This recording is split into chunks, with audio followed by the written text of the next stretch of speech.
Hello, and welcome to an art video.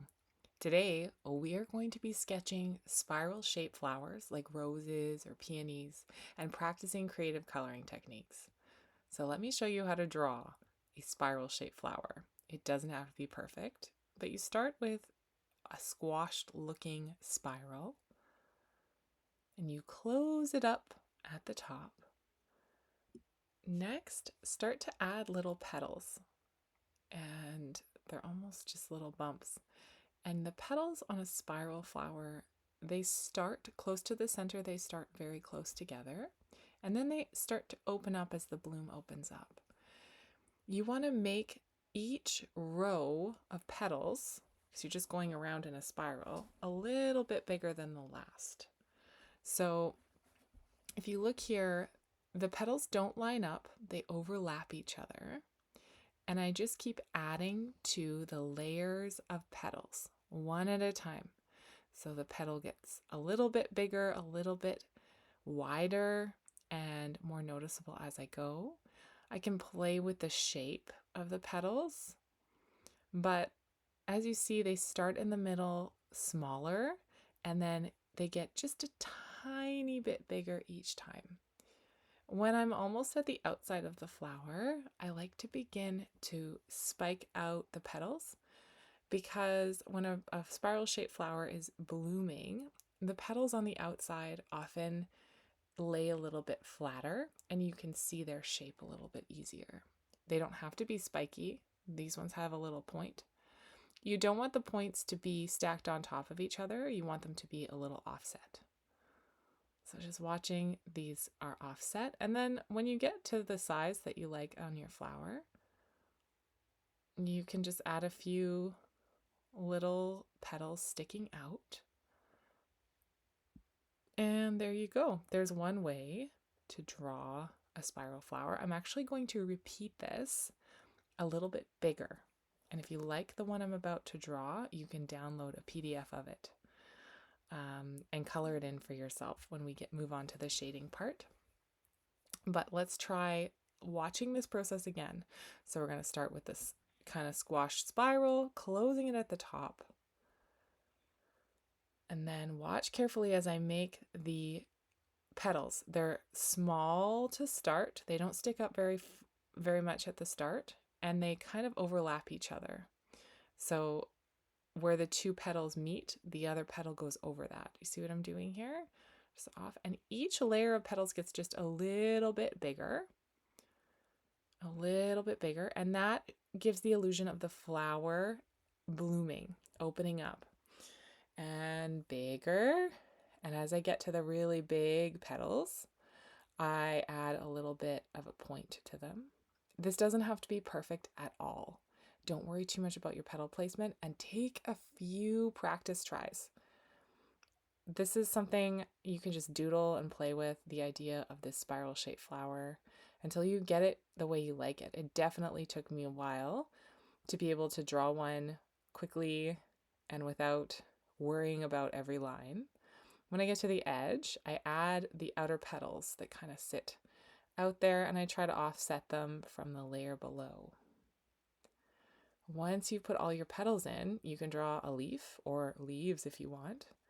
Rose leaves tend to be a little bit serrated, so kind of spiky, but you can improvise. You can go out in nature and get inspired about what you want yours to look like.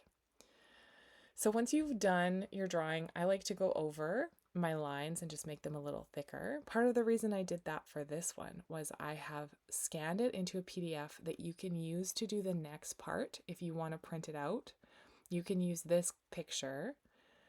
But I encourage you to try making your own picture of a spiral flower to color. So we're going to move on to the coloring part now. Okay, so watch what I do here. I add an extra layer of color where the shadow would be. So there's a shadow cast by the petal in the row above. So each petal working out from the center is behind the last row. And I like to add just a little bit of darker color there to give some shadow and depth. So I start with a little bit of dark darkness. There's a little bit of darkness there, a little bit of shadow, just so that my rose looks a little bit more 3D. This is not necessary, but what is necessary is to put thin layers of even color on your paper and try to use more than one color. So I have blended here red and pink. So those are two colors that are right next to each other on the color wheel.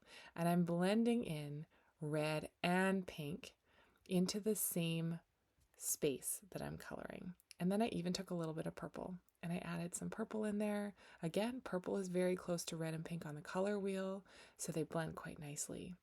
Now these aren't heavy layers. I'm using a very light hand here.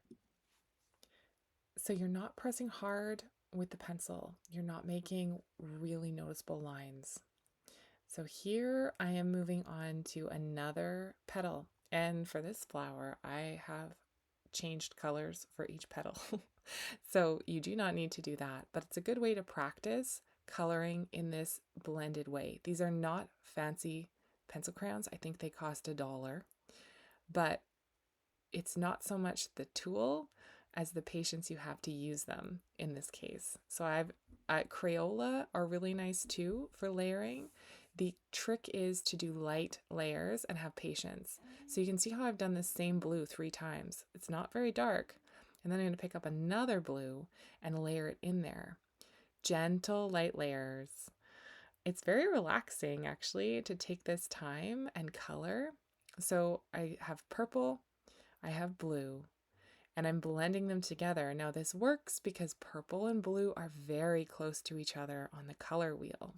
So whatever colors you're picking, you want to play around with that. Where are they on the color wheel? There is another video on Auntie's Art Club about color blending, but you can kind of see here, I'll link it in the description, but you can see here how the colors look like they just fade into each other. You can't really tell where the blue ends and the purple begins. Again, I'm giving that a little bit of a shadow there. The shadow is going to just give my flower a little bit of a 3D look. Even if it is an imaginary rainbow flower, it's nice to have it look like the imagination has been brought to life. So I just continue on like this, and I'm blending light layers. Like, look at this first layer. You can barely see it, but I add more and more layers. Now, this takes some practice. It's not something to rush through, but it's very relaxing and oh so satisfying to see your colors begin to blend together, to learn which colors look good together and which combinations make your eyes happy. And you're just going to continue coloring your flower. I've sped up the video now, so I'm working in super speed. But in real life, I was listening to really good music and enjoying some time coloring. You can even take it outside with a clipboard and spend some time outside coloring. So again, if you are curious about the color blending, there are some videos about color blending on the Auntie's Art Club playlist. And those might be somewhere to look if you're feeling like you want to go deeper with color blending. But this one I just blended in rainbow order, starting with blue in the center and then working my way through the color wheel as I went around the spiral of this spiral flower. So coloring in the flower and the leaf, the next thing you're going to do is add a background. I just added random lines and then I'm coloring them in using some color blending. So color blending is so fun because you can use your pencils to create a fading effect. Here I've started with yellow and then fading by blending through green and then to blue. And you can totally do this. You could do squiggly lines, you could draw things in the background. I just did straight lines because I thought it would be a good contrast to the curvy flower. So I just blended. And then I thought it might be interesting to change, so I did from yellow to orange to red to pink as a different way of blending, going the other way on the color wheel. So you can see those very light layers slowly building up over time to create more vibrant layers. If you have enjoyed this flower sketching and you want to try out some different flower shapes, there is a PDF flower shapes sheet linked in the description for this video. I hope you enjoyed creating something colorful with me today, and I will see you at the next art camp video. Thank you so much and have a beautiful day.